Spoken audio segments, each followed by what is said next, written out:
Hello, this is Todd Luck, and I am super excited because I have actually been able to walk into my local store and get new action figures. We're talking Masters of the Universe, Masterverse Wave 2, which are your Revelation figures, like this fantastic figure of Tila here, and also Masters of the Universe Origins Wave 6 and 7. And 7 is the brand new wave with the newest figures you can get. I got this right off the shelf at a Target right next to where I live. And yes, I am so excited that I have a Tron bursting out of my chest.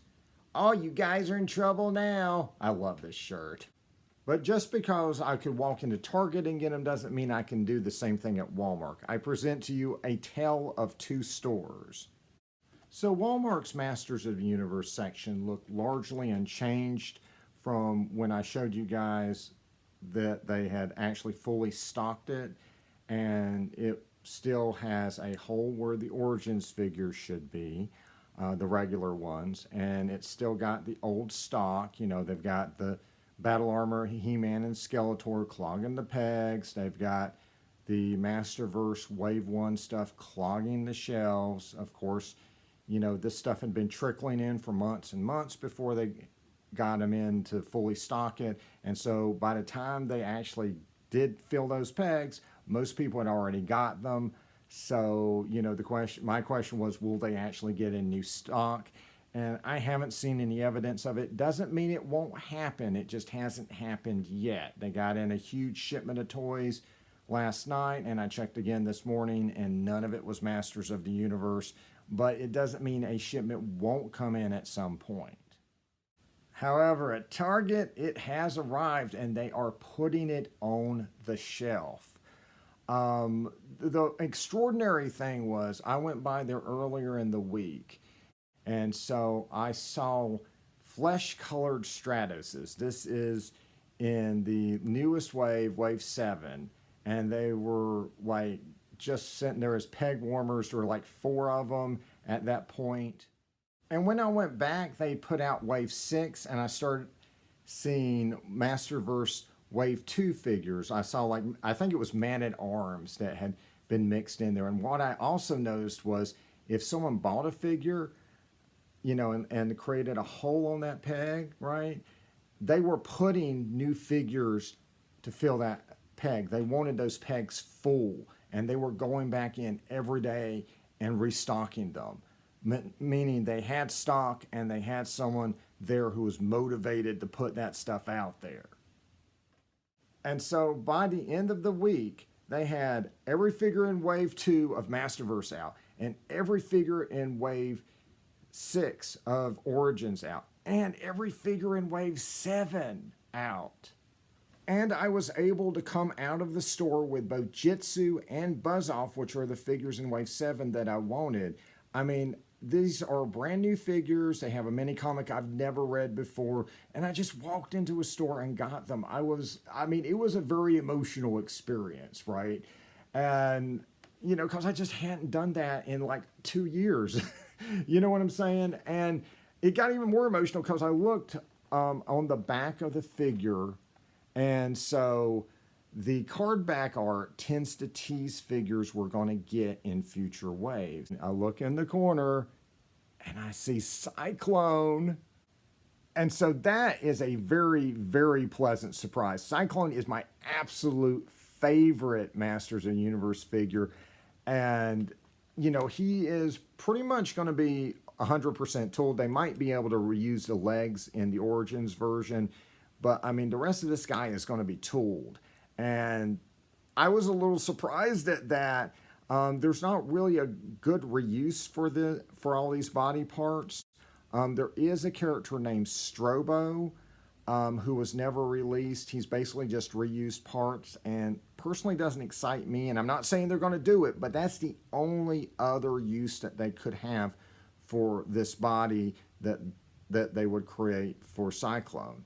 So it's just super exciting for me to know that we are getting Cyclone in the future, hopefully, at least that they're planning on it or intending to release him. All right, so let's talk about which figures are in what waves because it's hard to keep up. I mean, I gotta check this stuff constantly just to keep up with it. So you can look at the back of the card backs to see what other figures should be in that particular wave. Just ignore He-Man and Skeletor; they always throw them on there. So we've got for wave 6, we've got the Lords of Power Beastman, Green Goddess, Webstore, and Stinkor. So that's wave 6. The brand new wave 7 is the Sorceress with her regular colors, Buzz Off, Flesh Colored Stratos, and Jitsu. And so Masterverse Wave 2 comes with this extraordinary figure of Tila. Just look at all the wonderful detail that they put into this. I mean, it perfectly captures her look in the Revelation cartoon. And it looks extraordinary. I love all the detail, all the textures. It comes with all the standard hands that all the other figures come with. So all the Masterverse figures come with fists, open hands, and gripping hands. And then she also comes with her weapon in all of its different forms. So this is the sword, right? And then she has the staff, which you can get two-handed poses with.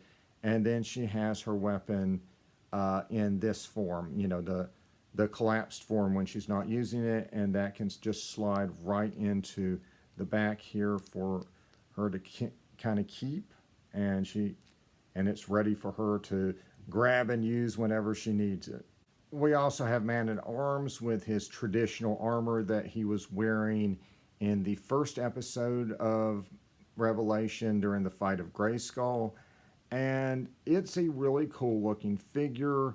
I love all the little detail they put on it. Now, the only thing, you know, it comes with all those hands. It comes with his mace, no other weapons. But the only thing about this figure is that this piece right here is super loose. What you want to do when you get this thing is you want to tuck it in to this lower piece right here, and then it'll stay. This is how you're going to pose him. You're going to tuck this in. Otherwise, it's just going to flop all around. This thing is super loose. As you can see, it would be kind of frustrating if a kid was playing with this, but really, it's really made to be posed and displayed for adult collectors, so I think that's okay. And the head is absolutely interchangeable with Origins, so if you want to use this as an alternate head for your Origins Man-at-Arms, have at it. Also, if you feel like Man-at-Arms needs a bigger mace, he can hold that Revelation mace. And here's the Revelation figure with the Origins head on it. I did try the armor compatibility. Unfortunately, it just didn't work out on the Origins figure. The arm piece just didn't work quite right. And the chest piece is a little big on him. So for bad guys in Wave 2, we get Beastman. And so this is his post-Battle of Grayskull, post-apocalyptic style look. And it is extraordinarily detailed. It is fantastic looking. It comes with a whip and, of course, all the, you know, those 6 hands, right? But I know some people are probably going to look at it and be like, Beastman without the harness, why would I pay full price?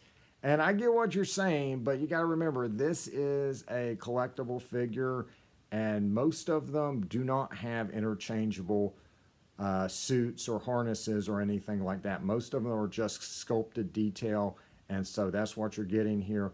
And I think it's a really cool look for the character. I mean, I personally got it because of his role in part 2. They just did an extraordinary job with the character, and I was like rooting for him the whole time. And I just love, you know, the idea of having him at Evil Lynn's side. And he's just so cool looking. So definitely recommend Beastman too. And the last one in Wave 2 of Masterverse is Revelation Spikor, who I didn't get. This is a vintage Spikor to stand in. I'm being kind of selective about the figures that I get, you know, just trying to get the ones that played a major or significant role.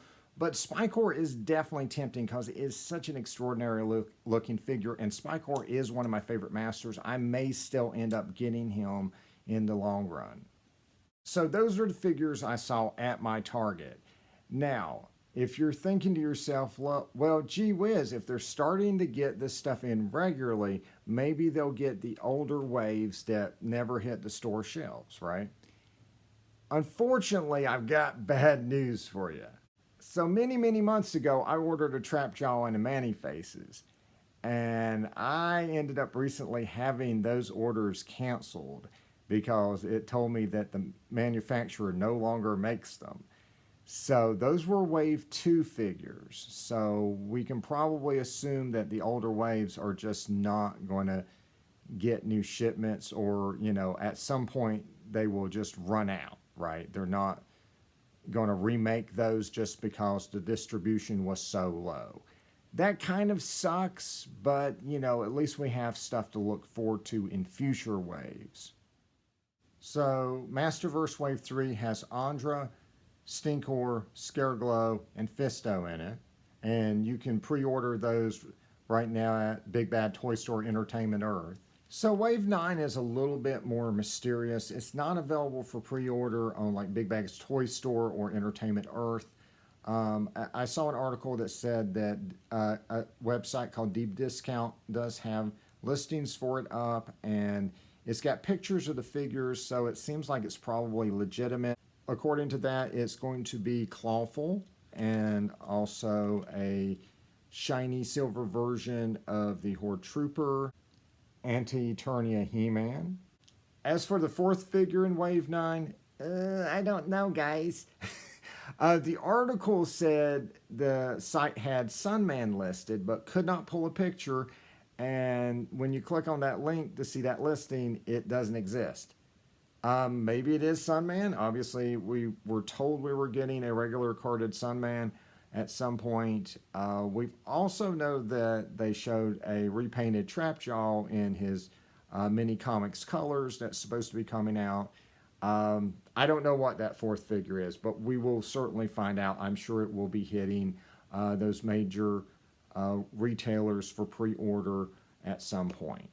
And so it felt really good to add these figures to my collection, to have them displayed on my shelf. Because honestly, I'd been a little bit bummed the last couple days. I mean, Revelation was amazing, all 10 episodes, best anime series we've ever gotten with a franchise. But then the writer's commentaries never dropped, right? It's like they're kind of muzzling Kevin Smith. It just feels like he's not able to talk about it as much, or, post something directly about it. And that's kind of a shame, because one of the joys of having Kevin Smith do something is having him talk about that project. And it seems like they're not really going out there and letting people talk about it and promote it like they should. And that's sort of a bummer. But it's still a great time to be a Masters of the Universe fans. You've got a new animated series. You've got all kinds of figures you can get. It is a good time to be alive, kids. So like and subscribe for more videos. And until next time, good journey.